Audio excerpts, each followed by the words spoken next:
Hello and welcome to the Arsenal Bite Size Podcast. I'm your host Clayton at ClaytSAOC on Twitter. Happy Friday, here with my co-host FPL Nima, here to preview the big game off to Villa Park tomorrow. We've got Aston Villa away. Nima, welcome. How you doing? Yeah, I'm good, man. Good to be back. Excited to preview this game and hoping it's a bit of a grudge game for us as well after what happened last season. I hope so. Yeah, obviously, they took 6 points from us last year, and I want to talk a little bit about them. Two games today. We'll do the usual for anyone that's new here. We do this every Friday. We go through to our predicted teams, look at the Arsenal team we think Arteta will go for, not what we want, what we actually think Arteta will do. We talk a little bit to fans of the opposition, and we'll kind of talk through what they've told us during the week. Before giving a bit of like tactical analysis and then score predictions. We always try to keep them to 15-30 minutes, but it's an interesting one. Like I just said to you off air, right? I've been feeling a bit ill, feeling a little bit run down, and as soon as we start talking about Arsenal, I energize myself and I I kind of snap out the cobwebs, dust off. So I hope tomorrow will be similar. But yes, I guess before we touch on team news, Arteta did his presser today, and I didn't see anything come out in terms of absences or injuries. No one asked the question about Tomiyasu, so I made an assumption he's not available again. He was asked about Jurriën Timber and his position, and he was very high in praise for him. He even spoke about him potentially playing in midfield, but I don't know about you. I didn't see anything alarming that we need to raise going into this before we talk team news. Yeah, I was going to ask you. The main thing I saw was him talking about how much he loves Raheem Sterling and how it taught him about different motivations of players and how to manage players from his time Okay. at City with him. So I Depending found on that quite time, can fascinating touch on that in the Q&A later on, depending on the time. for sure. In terms of the actual squad, yeah, there was nothing that made me feel like anyone's back who was injured or like he didn't say Calafiori's ready to start or anything like that. So yeah, I don't expect any major shocks in the No. lineup, but I guess that's kind of Well, I'll tell you what, before we go into it, let me rewind. yeah. Let's take it at a high level. Like I feel Mhm. like I said, Villa took 6 points from us last season, right? There's this general Emery versus Arteta thing that does the rounds on Twitter. I do feel like, I don't want to generalize this, but I do feel like it's becoming a slight rivalry from Villa's end as well. Like they obviously, well, 6 points was the difference between us winning the league and not, if you want to be binary about it. But I do feel like from their perspective, we are a team that they kind of enjoy taking points from. But how do you feel about this? You obviously said grudge match. Is it something that gets to you, or is it just a case of like, the objectives of Arsenal, just go there and win? Or do you have a sense of like an emotional grudge towards them? Um, I can't say that I don't because someone FPL fella he put a video of me online at a meets when we last played them, I think, or when they lost the game, and I was quite drunk and I was shouting something about "Go get relegated, you prick" to Emi Martinez, That was a couple of years and ago, wasn't it? I remember that. yeah, you were there. I think it was like a tour. So I remember watching that back, and I was like, okay, clearly, I've grown up a bit in those few years, and I'm a bit less aggressive about that. I've got my chip off my shoulder. But yeah, I think for me, like Emi Martinez specifically had like a big point to prove last year. And I think Unai Emery kind of rode his luck in those games a bit. I'm not sure that they got enough to do it again, is what I'm gonna say. I actually spoke to a Villa fan who's or like a member on one of my channels, and he said that he thinks that we're gonna win 2-0. And he Okay. said both Emery and Martinez had a point to prove last season with Arsenal. That point was proven. Martinez was a man possessed, and Emery found the way to ride his luck. He kind of goes on to say the Villa home game scored early and pretty much held on. The Arsenal home game, 0-0 until late. Arsenal had to push for the win. Then he just the final piece, and I thought it was quite interesting hearing a Villa fan's perspective to bring into this preview. Mhm. He said this Arsenal side is settled and is ready to go one step further this year. They will be too much for Villa, in my opinion, as much as it pains me to say. So Interesting. Yeah, that's and it's quite fascinating, right? Hearing that from the Villa fan.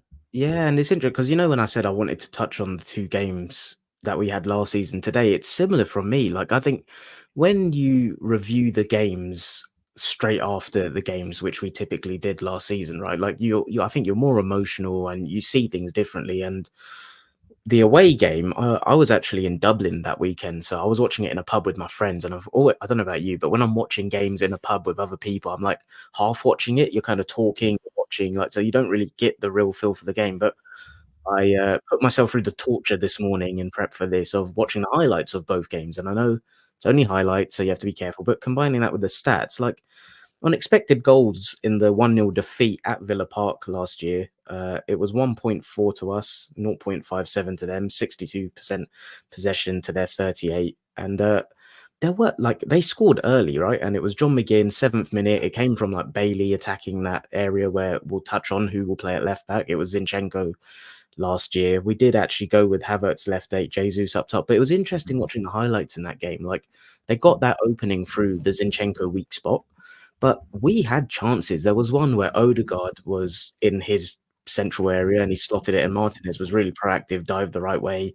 There was another one where the ball came in, Odegaard kind of mishit it, went wide. That we had chances, and I know you can't just point at XG and say we deserve to win, but it was more over 2 games. So that was the first one at Villa Park. Even the home game where we lost 2-0.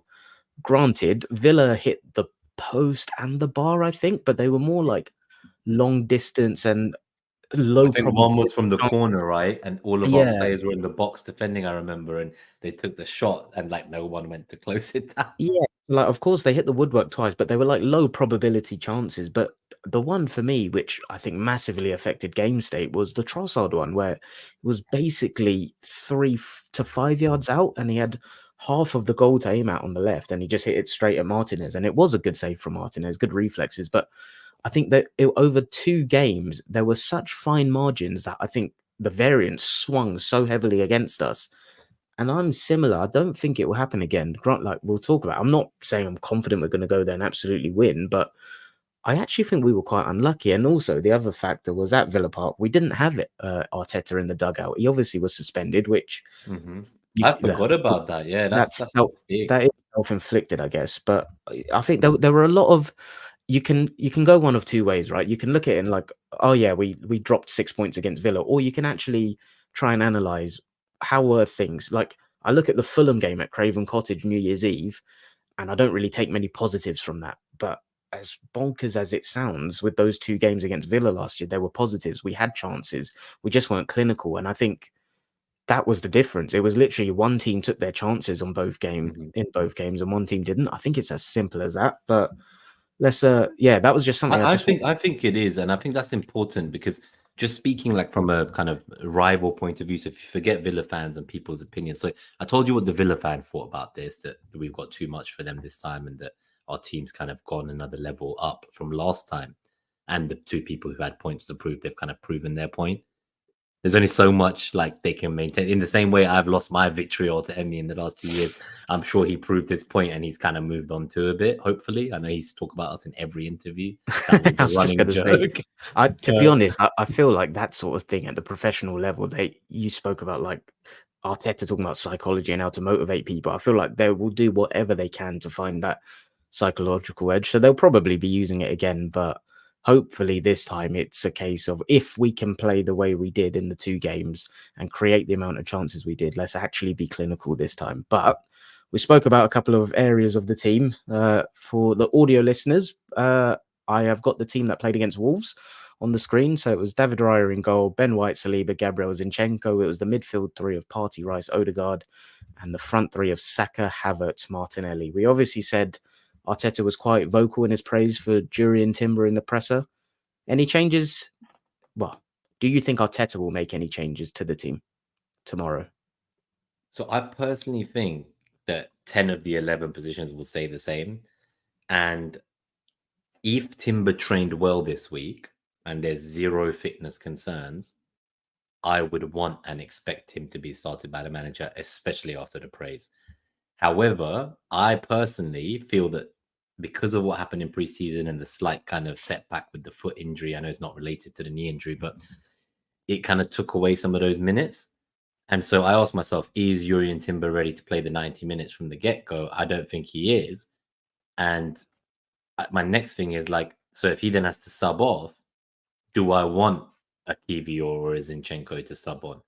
Is Calafiori going to sub on for his first ever minutes for us away from home. Like, so in my brain, I'm like, well, then that kind of then points to, well, Zinchenko stays and Timber again comes on to see out the game. Maybe I'm Yeah. being optimistic here, hopelessly optimistic, but I want Timber to start. I just think maybe it comes too soon, personally. Okay. So if like you had to submit a prediction in the next 5 minutes with money on it, you think it would still be Zinchenko? I think it would be the 11 Yeah. from the Wolves game.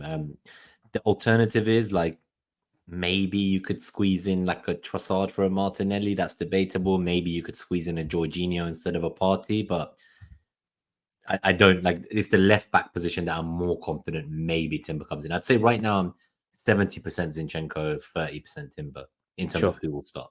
So I would, Okay. yeah, gun to head, I'd say Zinchenko right now.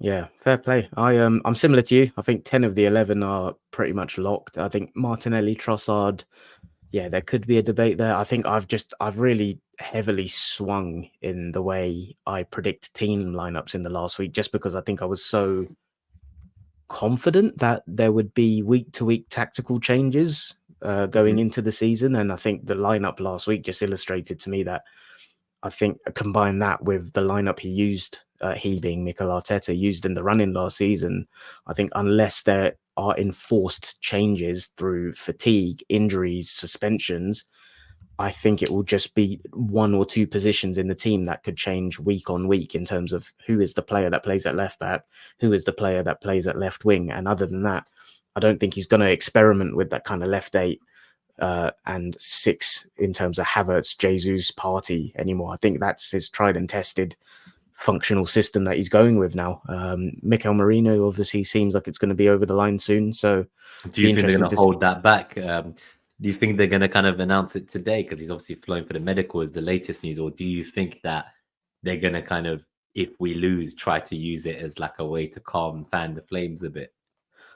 That's a good point. I don't know. I mean, I don't think he'll be in the squad. Like, I think for that to have happened, it would have had to been announced and I think team he sheet missed the submitted registration. by Yeah. 12 o'clock today UK time. But yeah, I don't know. But to be honest, I don't really care. It sounds like he's almost done. Like he'll be a player that comes in, adds another new dimension to the team that I'm looking forward to. But in terms of the lineup for me, for Villa, I think he is actually going to make that change of Timber for Zinchenko. And it's more, I get your point. Like in terms of who's the best finisher for the game with everyone's availability, freshness, and stuff like that, it probably is Timber. But I just think he's going to go with what can start the game and almost just try and, yeah, just get the 3 points and then kind of deal with it later on. And I think I look at last season when that December period, we had a lot of games.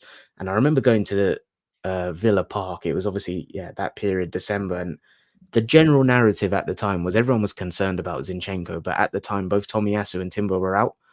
I think now that we have got Timber, where he came on last week, like you say, hopefully he's had a week of injury-free training and he's looked good, felt smooth. Hopefully that is something that he can come in and just take away a worry, I think, because we have seen that teams target that side. And where last week I wasn't too worried about a Hwang running at Zinchenko, I think someone like a Leon Bailey, who's I think more of a specialist 1v1 dribbler, I think that's something that does concern me a little bit. Leon So Bailey's a very spicy player. He does scare me a little bit. Just imagining him running between Partey and Zinchenko, that gives me nightmares. I'm not going to lie. yeah, and Hopefully that's he the other. doesn't stay on the pitch long because he himself is also he gets subbed off early a lot, doesn't he? But Yeah, maybe it's different with Diaby gone, Musa Diaby gone. I don't know. possibly. There's been a lot of people talking about midfield dynamics, like Thomas Partey versus Jorginho. Do you have any thoughts on that? So obviously, I wasn't here for the review of the last game with Mike. So shout out to Mike Halpin as well. That's a great review that he joined you for. That was the first time I've ever watched the opening game of the season at the Emirates. I've never been there for the season opener, so that was very exciting. And I was in like row 1 of the club level somehow in like block 50 North Bank. So yeah, that was crazy. And but the reason I say that is that I was kind of watching us attack the other way in the first half, and in the second half attack towards where I was sitting. And I did feel like in the second half, I would say there was a period of about 15, 20 minutes where I wouldn't say I was like nervous, but I could feel frustration brewing around me, and it was like more like frustration of just like giving away possession. It was like we were just kind of rusty and sloppy. And the reason I bring all this up is that I'm not sure if like just dropping Partey will help him, shake that rust off. I almost feel like he just needs to It's like play. teething issues, right? You just have to go through the Yeah. pain to Like some get people through said, it. oh, like he had a really bad performance. I don't think that. I think it's just regression, as in like he's just got to that point where he doesn't have what the Partey of 2 or 3 years ago had. He's not that Partey anymore. So He's still I'm got in. a lot of the skill set, but he's not that Partey. So I said on the review that I thought he had a good first half, and second half he just fell off a little bit. But I'm someone that I'm struggling. There's two potential camps. One is regression, and the other is it's just rustiness. And I think it's too early for me to come to a conclusion on that. So I'm willing to Fair. just go with these teething issues, see what happens, and I I guess it segues nicely into the Villa predicted team, because why I think it will be a party that gets the nod is someone like Jorginho. I think is so smart in his off the ball positioning, and he's very front footed in his interceptions and anticipation. But if I look at this Aston Villa team, so the team that beat West Ham away from home 2-1 was Emi Martinez in goal. It was a back four of Matty Cash, Concert, Torres, Dina. It was a midfield double pivot of Tielemans and Onana with a three behind Ollie Watkins of Bailey, Rogers, and McGinn. And obviously, what they do is as what Clive says quite often in Arsenal Vision, is they cradle the team. They go a bit lopsided. McGinn will tuck in, and often with him tucking in, it allows a Luca Digne to bomb on, right? I spoke to Lee Jackson, I think his surname is, who is the Planet FPL Aston Villa correspondent, and he more or less thinks it will be the same team. He's just 50-50 on whether it will be Digne or Matson at left back. And then the other thing is Rogers or Ramsey, but he thinks he'll go for Rogers because of height on set pieces. He then said tactically, the only thing he thinks that will change from last week is if Cash comes out of the 11, they push Concert to right back and Diego Carlos comes in. And Diego Carlos actually got man of the match in one of the games against us last season. And if they do that, it allows, because if you look at Luca Digne and Matty Cash, they're both fullbacks that I think ideally like to push on, right? They like to play as traditional fullbacks, but the way they operate in this team with McGinn tucking in, they form like a bit of a box with Tielemans, Onana, Rogers, and McGinn. Even though McGinn's on the team sheet as a left winger, he's not. He comes in centrally. They're really compact. They allows for space for Luca Digne to bomb in, and Matty Cash tucks in as a back three. Whether that's Cash or Concert, doesn't matter. But coming back to why I think Partey, for me, this game is going to be quite scrappy. I think it's going to be full of duels and second balls. And that's why I think we need a Thomas Partey in there. I think I don't want Jorginho trying to battle people physically. Like I'd like him if it was a passing game, right? Exactly. He can outsmart people. But I think when you're looking at that, like John McGinn is just a. Let me use my words carefully. He's a difficult player to play against. Yeah, I was gonna say I like him, but he's a bit like, if I was gonna compare, he's a pit bull. That's exactly the thing I was thinking. Yeah, pit bull. Yeah, and I think you don't want to mess with a pit bull. And for all of Thomas Partey's flaws and concerns, I think he is one of the most press-resistant players we've got in the squad. In terms of, I know he lost the ball a lot last week, but he makes himself available in such tight areas more than any other player in central areas in our team. I'm not including Zinchenko in that because he arrives from out to in. But I think that's what we're going to need a lot. And if they set up with that box of Tielemans, Onana, Rogers, McGinn, it's a very impressive box of like power and technique themselves.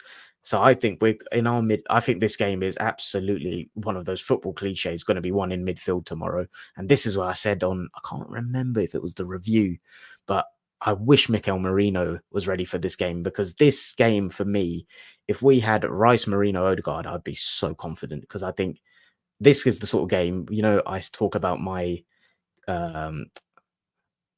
indecisiveness on whether I want Rice at 8, Rice at 6. This is a game where I wish I could have him at both. And Mikel Merino, in my opinion, is the next best thing we could have at left 8. So, yeah, that's the Villa lineup. That's a little bit from the opposition in terms of what they think and it could be. And that's, as a result, why I think Thomas Partey is actually quite well suited to this game, to be honest. Fair. I just want to ask you about Onana and Rogers before we move on. So Rogers has obviously looked good in spells last season. I know you said that there's talks about whether Jacob Ramsey plays. Rogers just seems like I think he's one of the young players in the league this year that will have a breakout year. I don't know if you kind of share that opinion, but Oh, he's someone 100%. who I I think think is he's so exciting. talented. Yeah. Yeah, like he honestly looks so good. So he's someone I really like. What about Onana? Because he's someone we were linked with so many That's not times. even So my name, mate. that's what Andre. Who's Andre? Oh man, I can't believe that. That's so mad that they called him Andre Onana. He must have been fuming. No one wants to be compared to that clown. But anyway, jokes aside, what do you think about that? Because obviously Onana was someone we've been linked with quite a long time. I really like his profile. We've ended up with, say, Mikel Marino instead. Do you have any strong thoughts about that? Yeah, I do. I think he's a very good, powerful, and technical footballer. I feel like people overlook the technical side of him for a team going for Champions League, not Champions, for a team trying to sustain themselves as a top four challenger. For me, he's not that level for where we want to be. So it's similar with Emery. Emery's a perfect manager for Aston Villa, not good enough for Arsenal, in my opinion. And with respect to Aston Villa, it's the same with Onana. I think he suits them like a glove for what they're trying to do, but he's got limitations in what he could potentially bring to Arsenal in that midfield. But that's obviously going to come back to bite me because he's going to score. But I stand by that. Like you know me, I'm not outcome driven and stuff. But he is. It's set pieces will be one to watch tomorrow because they've got, for all of our height in our team, they've got height as well, and he obviously scored a header against West Ham. So I think they'll be well equipped to defend our set pieces as well as try and hurt us from their own. So yeah, should we go on to Let's go to predictions. score predictions? Then. So I think that's a good time. The spreadsheet is back this season. We abandoned it after match 8 last season because it was too much admin. But student life means I've got time on my hands this year. So the spreadsheet is back for audio listeners. I'm tracking our score predictions this season.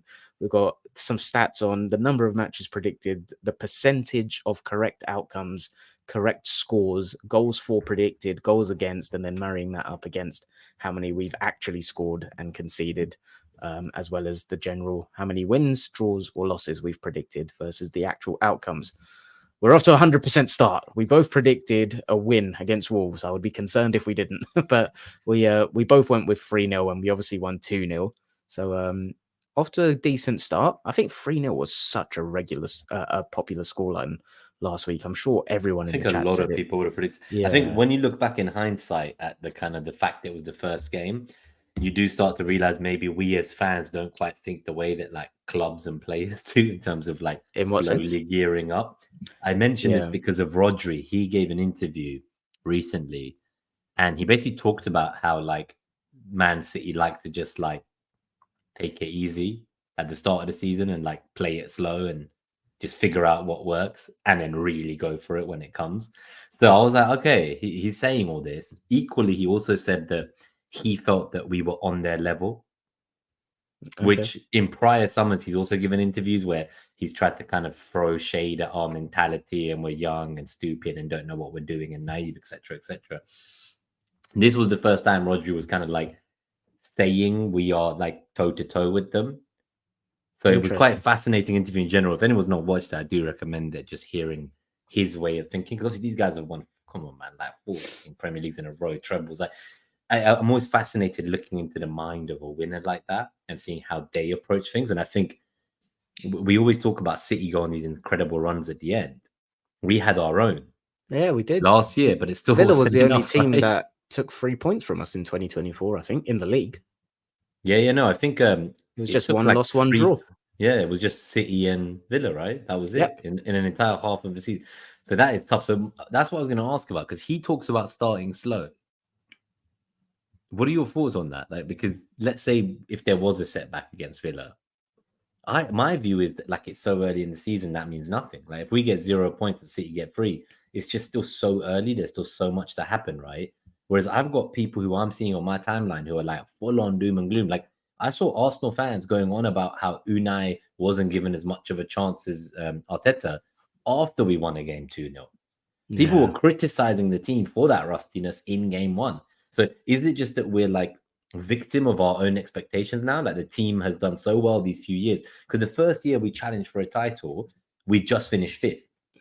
No one had us challenging for a title. I'm sorry. And then last year we challenged for a title, but even last year people were saying like, "Oh yeah, Arsenal aren't going to make top four. That first season challenging was just a fluke or an anomaly."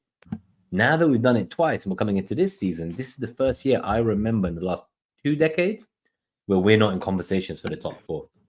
Because as I say, last year they were still saying we wouldn't even challenge for the top four because we weren't good enough and everyone else had caught up and Chelsea had bought players and Man United was ready. All this crap, right? Spurs was going to beat the invincible era record. They'd already won the league in August, September last year. So this is the first year, I guess, what I'm trying to get at is, and Clive was saying this, I actually saw him just briefly at the club on the match. And he was basically saying, like, we're fancied now. Mm-hmm. This is the first season we're going in and we're actually fancied. I've got rival fans telling me they think we might win it. It's no longer like, will Arsenal get top four? It's like, will Arsenal or City win the league? That's the debate now. So we've come a long way, but I think as players in the team and as fans, we need to learn to deal with that pressure of being fancied. And I find it ridiculous that after winning 2-0 on the opening day, after just saying that Rodri, a proven winner, says they like to start slow and it's not that deep at the beginning, we've got people just cussing our players and laying into the I've got a manager. very short thing to say on that, and it's from what our manager said, combined with my own thing. Fuck what anyone else thinks. Literally, like, have your people that you trust their opinion and you share. Like, you can have differing opinion on things, but kind of want the same objective. But there's people that are rational and there's people that are children, right? So, like, choose your circles very wisely in terms of whose footballing opinions you actually listen to. And then the second part, which was from the actual manager, was there is nobody else that will put more pressure on us than ourselves. That's it. We know the job we've got to do this season. We are so well prepared. That's it. Just go out there, play our game. That's it. I think people overanalyze. Just focus on Sometimes, yourself, right? Like the team just needs to look at themselves, the next opponent, win every game. You try to get the full points. That's how this team needs to approach the season. And I think they do. This is what I'm saying. I think internally, the players and the manager, they've been told to act like this by the manager. It's just us as fans. We rise to the clickbait of the journalists out there and of rival fans trying to, use our large fan base for clicks and impressions and ad money or whatever it is. But people love to come for us because, like last year, you said in 2024, I remember people were hate watching like crazy. I know people who retired from watching their own team play and they'd only watch us. And think how painful that was for them. 3-4 months in a row, we just win every game. And then like we had one bad half in that second half against Villa. And it was like the world ended because of that one bad half. Yeah, well, all of that shit's irrelevant. It's a new season. It's we're the second game in. So we just got to block out the noise, just do our job, and go repeat what we did in the second half of last season in 2024, and hopefully go and make an amends at a place like Villa Park, right? So yeah, there's no better opportunity to go and do it than tomorrow. So what are you going with score prediction wise? I will go with this is tough. I'm gonna go with I want to predict a clean sheet, but I don't know if I should. It's somewhere between 2-0 and 2-1. I will land on 2-0. 2-0, yeah. Away for clean sheet. I have to back it. Okay. All right. I like it. I'm struggling this week. I think it's going to be quite a scrappy game. And I think if Zinchenko comes out of the team, which I think he will, I think you lose his ability on the ball in terms of his pass progression. And I think Timber's no slouch on the ball. He's good, but he's not as voluminous with his passing, right? I think he's more of a carrier. And as a result, and I think, you know what I said about that box midfield, I can see there being lots of duels, lots of 50-50. I can see it being quite a scrappy game in periods. And as a result, I'm really struggling to see us going and get the win. Unfortunately, it's So you think a draw or a loss? If I had to put my money on a prediction right now, it's a 1-1 draw, if I'm being honest. And in isolation, I don't think that's an awful result away at Villa Park. But I think with everything that happened last season in terms of Villa taking 6 points from us, combining that with the run we've got coming up against going to Tottenham, going to the Etihad, I think psychologically it will be huge if we can go there and win tomorrow. I just have this niggly feeling it's a 1-1 for me, but just to add something that could swing it for us though. So when I was speaking to the Planet FPL correspondent Lee Jackson on tactically how he thought the game would go, he thinks that it will be similar to last season at Villa Park, where they'll press high, they'll be brave on the ball, and it's high risk, high reward. And I actually think that suits us. I kind of want them to come out and play us because I think, like I said, in those 2 games, we actually had chances. It wasn't like we weren't creating. We just weren't clinical.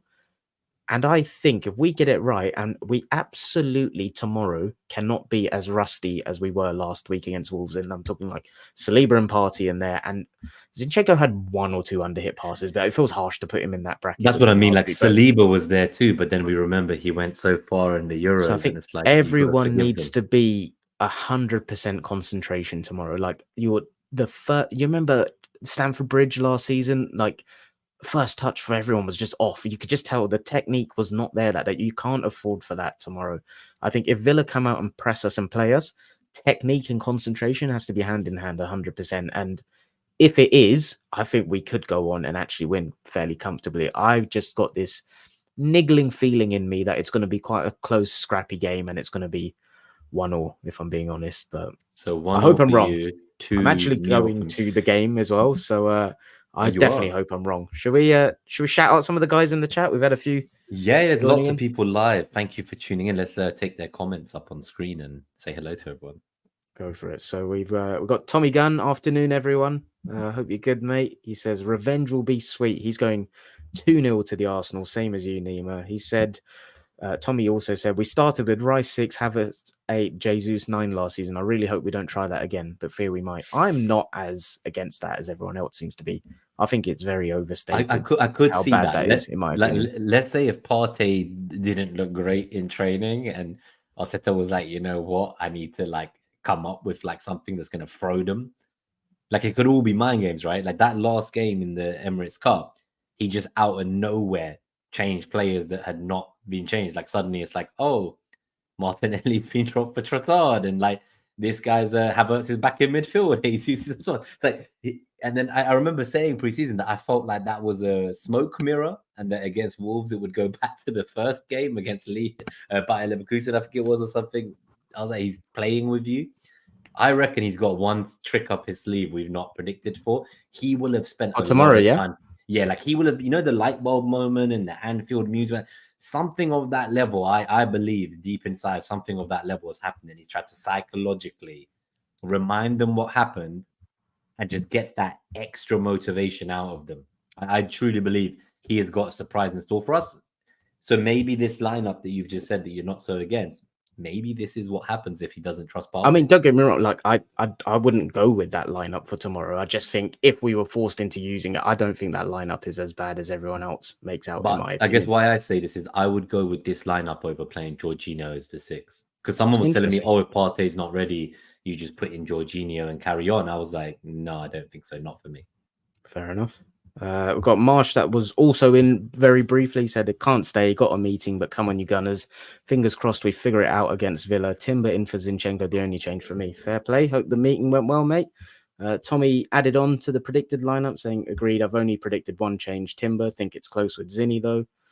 And we've got Uncle Mike that's in, as always. Afternoon, boys. Hope you're good, mate. Nick Fadley's in again. He joined us last week. Thanks again for joining, mate. He says Villa are tricky. This one may cause us points again. Well, we'll see if he's got his score prediction in there. He does. He's got 1-1 and 2-2, which I could see happening. Yeah. So Uncle Mike said there's 32% clean sheet odds. He thinks King Kai again. So yeah, that would be great if he can get another goal. Tommy Gunn, can't wait to see Kai deliver 15 to 20 league goals this season. I think that's doable. What do you think? I've been saying 30 goal and assists from him this season. Okay. Contribution in Premier League only. Yeah, I think that's doable. I definitely think that's 20 goals, 10 assists. That gets us to the number I'm quoting, right? Yeah. Why not? Who else have we got in? Colm Burglar. Sorry if I've got your name wrong there, mate. He says, cough, cough, 4 points last season. Afternoon, guys. He's obviously my Fulham expert, my resident Fulham expert on Okay. locked in FPL, which used to be obviously net that all. Oh, But so he's a I've Fulham fan. relooked. Yeah, fair play. Yeah, Fulham he's did a take big points Fulham from us as fan. well. Yeah, Fulham and Villa took 10 points from us between them. Jesus, those matches, we need to be better this season when those games happen again. Yeah, we do indeed. Uncle Mike says yellow card for Colm, indeed. And then a couple more score predictions from people before we get out of here. Colm's actually said, obviously he's a Fulham fan, but it's always nice to hear a neutral's opinion on things. He thinks 2-1 to the Arsenal, and James from Planet FPL thinks it's going to be 2-0 to the Arsenal. And I can't remember what Sudge said, but yeah, Nick, you're right, did say 1-1 or 2-1.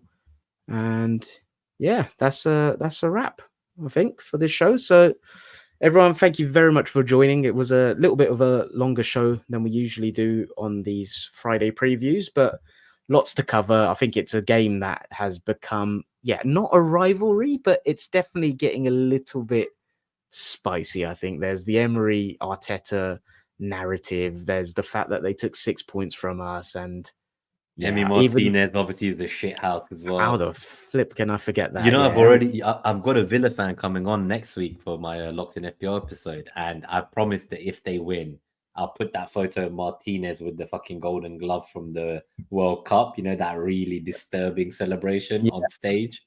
That's going to be the thumbnail of the episode if they win. So, Lord help me that I don't have to do a live stream after losing with a Villa fan with Emi Martinez on the fucking screen for 2 hours. Yeah, let's bloody pray you don't have to do that. But no, guys, girls, thank you very much for joining. And as always, if anyone is new here and you've enjoyed this, we do this every Friday. And like I said, well, if you've watched it, you don't need me to tell you. But if you're just tuning in now, we've done predicted lineups, tactical stuff in terms of what we're expecting before giving our score predictions and a little bit of a Q&A, shouting out some of the guys in the chat. We'll be back on Sunday to review the game, Sunday morning. And I will be at Villa Park tomorrow. So wish me luck. Wish us all luck. Fingers crossed. Let's go and get this little 6-point team off our back tomorrow. Up the Arsenal. Come on. Come on, you Gunners.